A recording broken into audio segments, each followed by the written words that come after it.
Bismillahirrahmanirrahim. Assalamualaikum warahmatullahi wabarakatuh. Selamat sore, salam sejahtera buat kita semua. Teman-teman, hari ini kami ada beberapa hal yang ingin saya sampaikan buat teman semua. Kami, yang pertama adalah perkara PT Garuda yang beberapa hari lalu Menteri BUMN datang ke sini. Kami sedang menangani perkara ini dan hari ini kita naikkan menjadi penyidikan umum.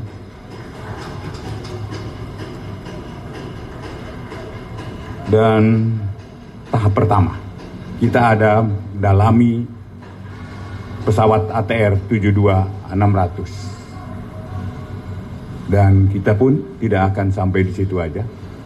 Ada beberapa pengadaan, kontrak pinjam atau apapun nanti kita masih akan kita kembangkan. Mulai dari ATR, Bombardier, kemudian Airbus, Boeing, dan Rolls-Royce.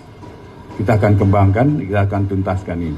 Dan setiap penanganan kami nanti akan koordinasi dengan KPK, karena KPK ada beberapa yang telah tuntas di KPK. Kita akan selalu koordinasi agar tidak terjadi nebis in idem. Kemudian yang kedua, tentang perkara satelit Kementerian Pertahanan, yaitu perkara tindak pidana korupsi proyek pengadaan satelit slot orbit 123 Bujur Timur pada Kementerian Pertahanan 2015 sampai 2021. Dan untuk teman-teman tahu bahwa kami melakukan penyelidikan hanya terhadap yang tersangkanya adalah sipil, tidak pada militer. Kita untuk tahap apakah militer terlibat, kami memerlukan tahap koordinasi dengan polisi militer dan kewenangannya ada pada polisi militer. Kecuali nanti ditentukan lain menjadi koneksitas. Tetapi saat ini yang kami tetap selidiki adalah sipilnya, swastanya.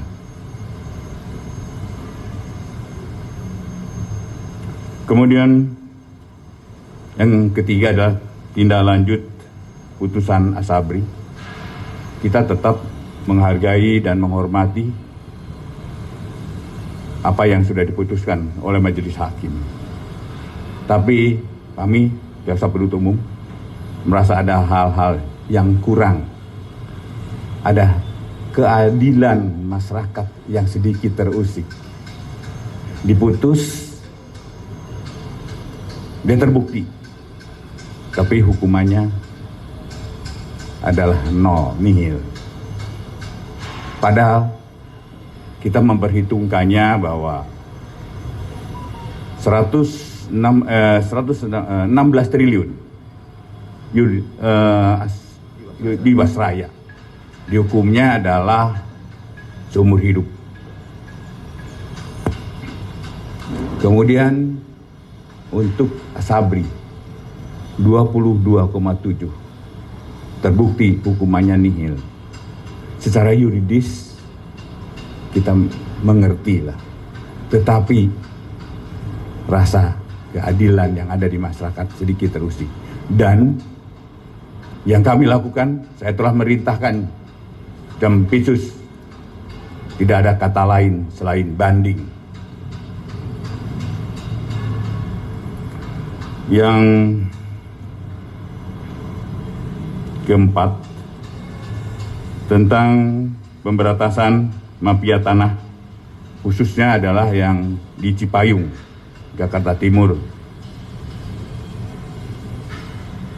Kejaksaan telah melakukan penyelidikan tindak pidana korupsi dalam kegiatan pembebasan lahan oleh Dinas Pertamanan dan Hutan Provinsi DKI Jakarta di Kecamatan Cipayung, Jakarta Timur tahun 2018.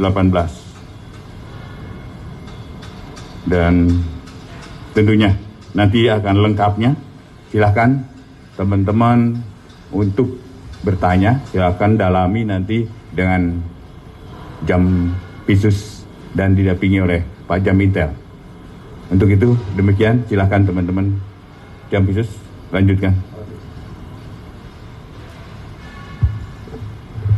Terima kasih teman-teman. Jadi hari ini ya kita tingkatkan penanganan perkara Garuda dari penyelidikan ke penyidikan, termasuk sekaligus apa yang telah digariskan oleh Pak Jaksa Agung tentang mafia pelabuhan dan mafia tanah. Ini terus kita dalami bersama Jamintel, dan satu perkara sudah kita naikkan ke penyidikan di hari ini. Penyidikan akan dilakukan tetap oleh Kejaksaan Tinggi DKI. Jadi seperti apa yang disampaikan oleh Pak Jaksa Agung tadi, ada beberapa perkara prioritas yang saat ini kita lakukan penyidikan. Demikian, ada yang bertanya? Silakan.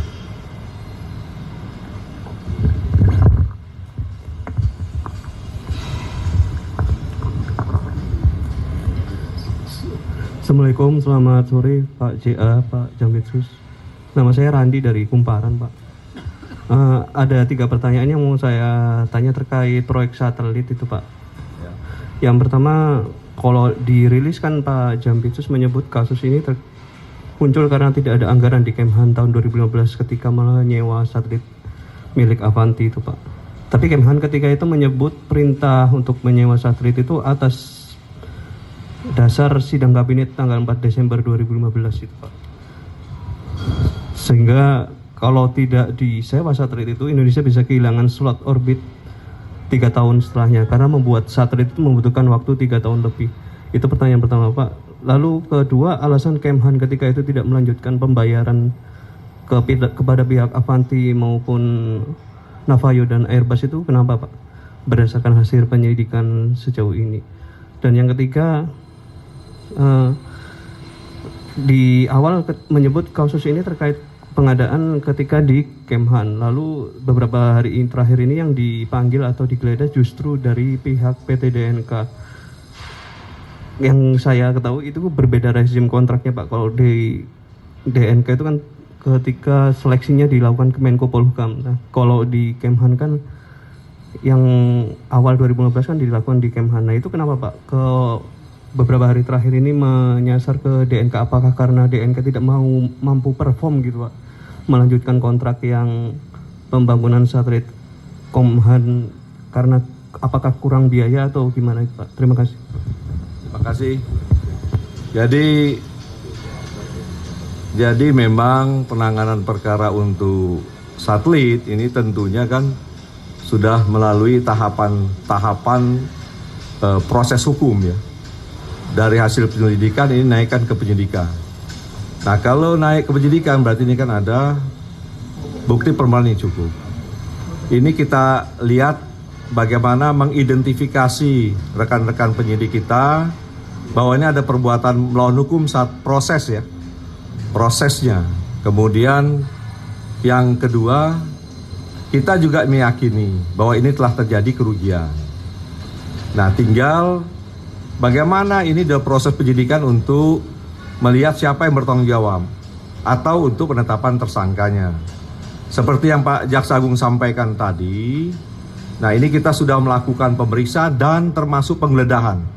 Seperti yang ditanya tadi, bahwa pihak swasta ini yang memang sebagai rekanan pelaksana, maka penyidik mendalami peran dari awal.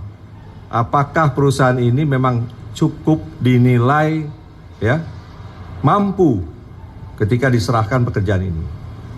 Kemudian yang kedua, kita ingin melihat proses pelaksanaannya yang dilakukan oleh rekanan pelaksana seperti yang ditanyakan.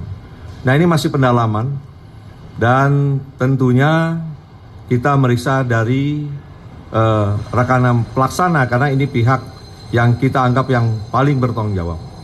Dan ini adalah pihak swasta ya, sedangkan pihak militer tentunya kita serahkan nanti ke Puspom melalui Jampitmis seperti yang saya sampaikan sejak awal bahwa kita akan melakukan terus koordinasi dalam progres penyidikannya, termasuk nanti expose atau gelar perkara yang kita lakukan setelah hasil penyidikan kita lihat cukup ya untuk bisa kita menentukan tersangka.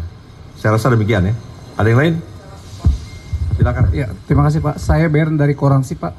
Saya mau bertanya ke Bapak terkait berapa banyak sih mafia tanah kasusnya yang sudah ditangani sampai saat ini Pak, termasuk mafia pelabuhan juga Pak, yang sudah masuk ditangani oleh Kejaksaan Tinggi atau Kejaksaan Agung. Terima kasih Pak. Terima kasih. Untuk mafia tanah sampai dengan 19 Januari 2022, laporan yang masuk sudah 394 laporan.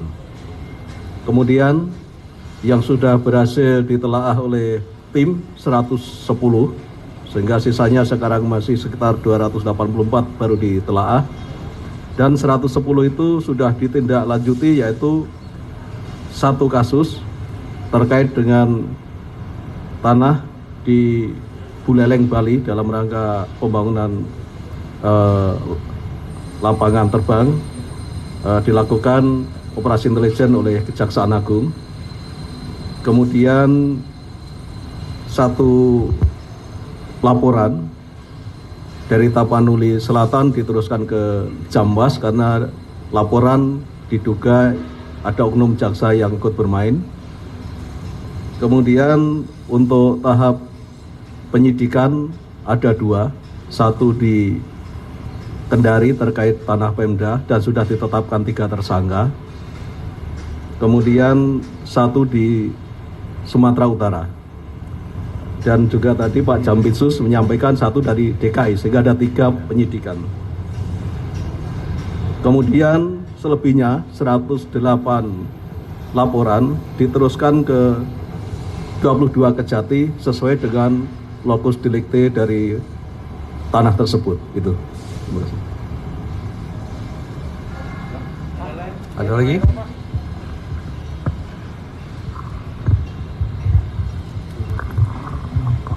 Pak, izin Pak, Michael dari cnnindonesia.com Pak.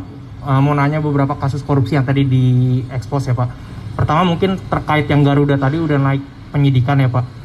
Kan itu mungkin apakah udah ada gambarannya Pak, kerugian negaranya berapa terkait kasus itu Pak. Terus yang kedua mau nanya terkait dengan yang satelit tadi Pak. Kan dari kemarin kan yang kita tahu kan yang diperiksa pihak swasta dari PT DNK tadi itu Pak. Apakah sejauh ini udah ada pihak-pihak dari kementerian yang diperiksa oleh Kejaksaan Agung, misalnya di tingkat dirjen atau mungkin yang lainnya Pak. Terus apakah akan mengerucut kepada klarifikasi atau mungkin pemeriksaan terhadap Menteri Pertahanan yang waktu itu menjabat, Pak Arya Mizard ya Pak. Soalnya kan beliau juga udah menyampaikan statementnya di media terkait dengan proyek tersebut yang dibilang atas proyek atas izin negara gitu dalam tanda petik. Terus juga ada info juga Pak kalau misalnya di kasus ini katanya ada politikus Golkar ya Pak, namanya Indra Bambang Utoyo yang ikut pengadaan. Itu apakah benar Pak? Mungkin bisa diklarifikasi atau dikonfirmasikan Pak. Terima kasih. Terima kasih ya. Untuk Garuda, saya jelaskan dulu bahwa sekarang ini naik penyidikan, kita masih konsentrasi di ATR dan bombardir ya. Tetapi rekan-rekan perlu ketahui bahwa terjadi kerugian di Garuda ini saat dijabat dirutnya oleh ES ya. Dan ES telah diproses oleh KPK dan sekarang juga masih menjalani hukuman.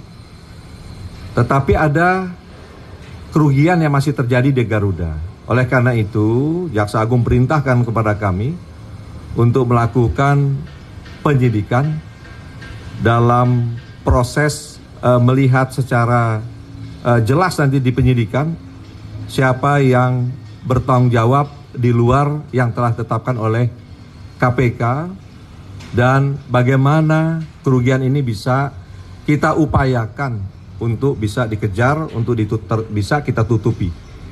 Sehingga ini tentunya memudahkan langkah penyidik di PISUS karena telah dilakukan oleh KPK terlebih dahulu, baik dari alat bukti maupun konstruksi pembuktian mungkin telah ada di KPK.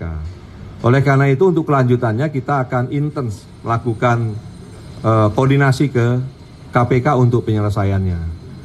Untuk kerugiannya tentunya tidak bisa kita sampaikan secara detail karena ini tetap akan dilakukan oleh rekan-rekan auditor, ya.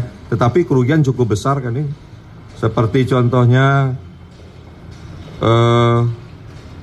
untuk pengadaan sewa saja ini indikasinya sampai sebesar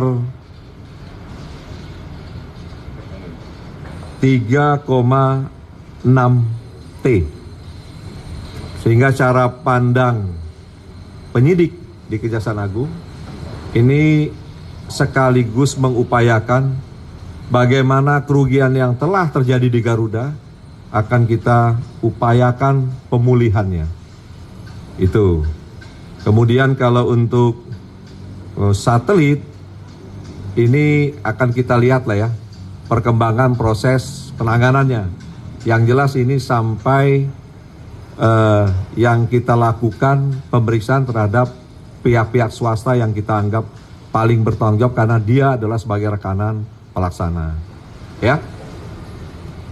Ada lagi, Pak Lim? Saya rasa cukup ya? Ya.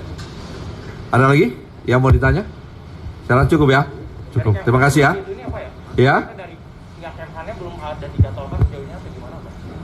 Nanti akan kita koordinasikan melalui Pak Jampitmil ya ke Polisi Militer. Terima kasih. Pak, satu lagi.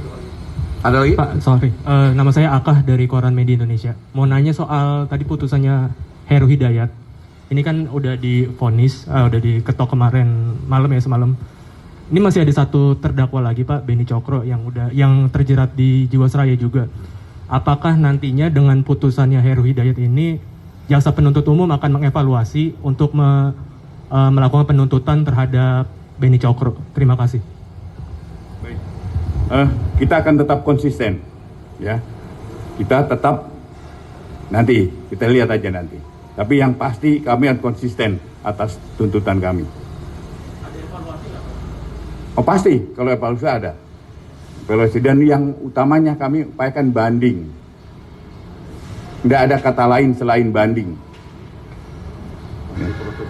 Dan karena Bencok saat ini masih dalam tahap persidangan, masih agak cukup panjang dan ini masih pemeriksaan saksi-saksi, jadi masih agak panjang. Nanti kita akan lihat perkembangannya, tapi yang pasti kita konsisten atas tuntutan ini. Demikian.